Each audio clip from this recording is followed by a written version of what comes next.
Experiments on water revitalization are being conducted in many different places in the world. Bangkok is home to the world's largest processor of exotic fruit. A special experiment was conducted at a cannery 300 kilometers south of the Thai capital. An Austrian invention, water revitalization, was installed in the company's water system where thousands of tons of tropical fruits are processed for export.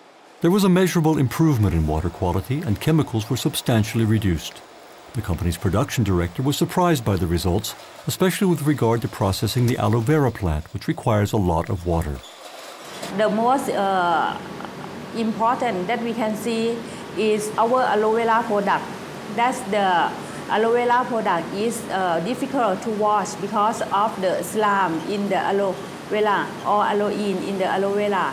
So when we use the cannerized water, we can see that the slime or aloin of the aloe vera is easy to wash.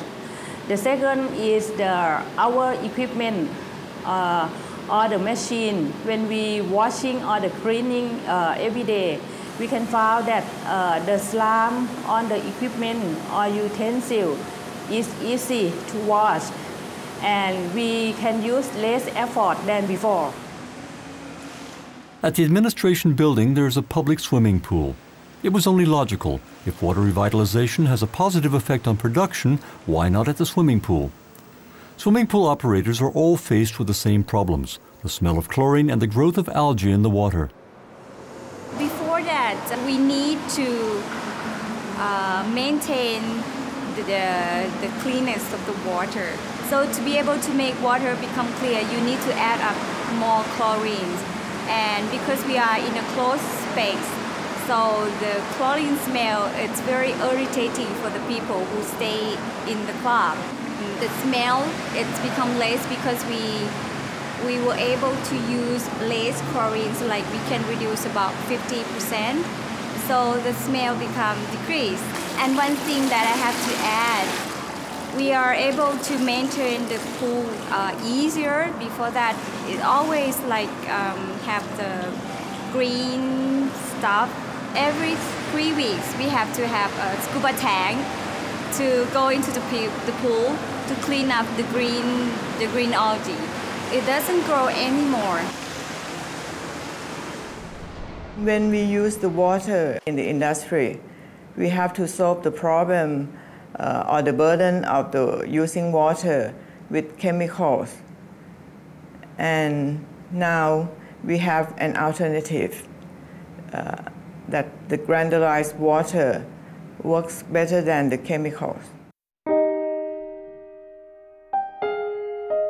As Eshel Ben Jacob warns, water is quite vulnerable.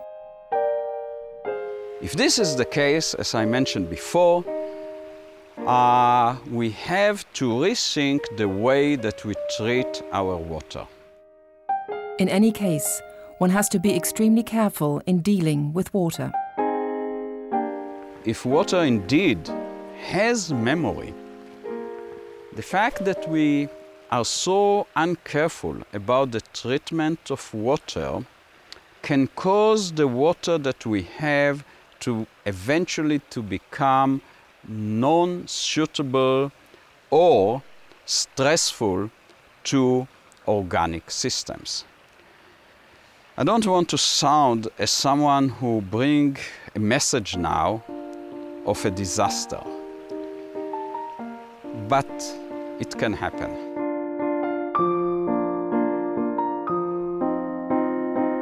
They will not be poisonous. They will not have some minerals that are not within the regulations, but they will be undrinkable in the sense that drinking this water will cause us some damage or will weaken our system as a whole.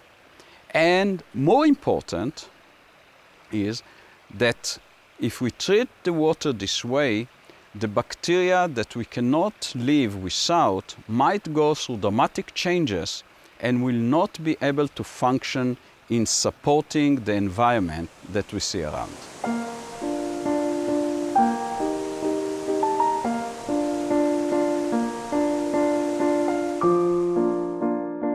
The University of Technology in Graz not only studies mysterious water bridges, but also all other anomalies of water.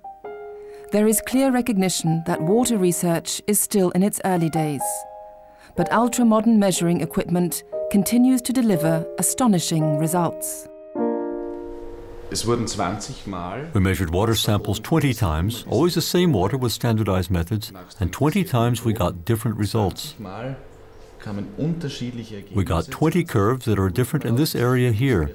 We also measured propanol 20 times, and the curves matched almost perfectly.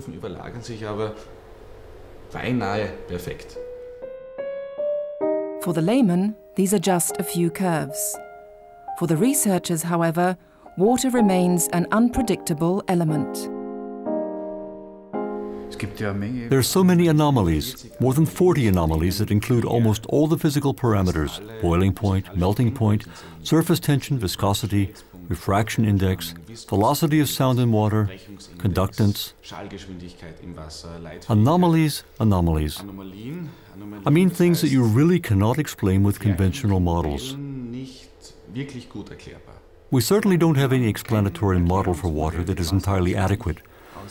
I do not really believe that, once we finally understood it, that the entire worldview of the natural sciences will have changed, but I do think we're in for a surprise.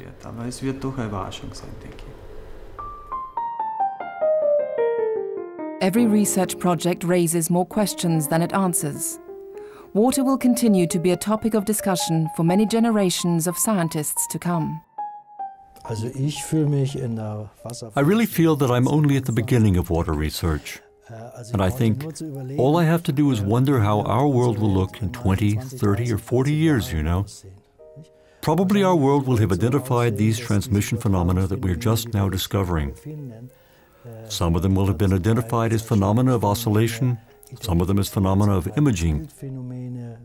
And when we then systematize them, together with our research into consciousness and medicine, the knowledge will be transferable to the control processes of the body, and we will discover a preventive medicine capable of changing things at an early stage when there is anything wrong with the body. Die Verstimmung eines Menschen schon verändert.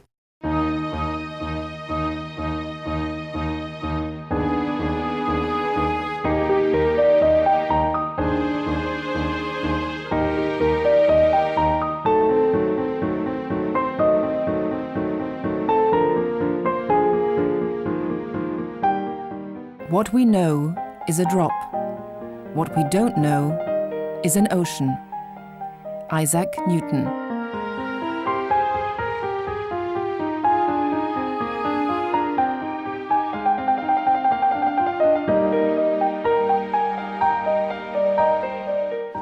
You have the characteristic of James Bond, and you have 00 in front of your name. Maybe you can tell if you shake or stir martini, the difference.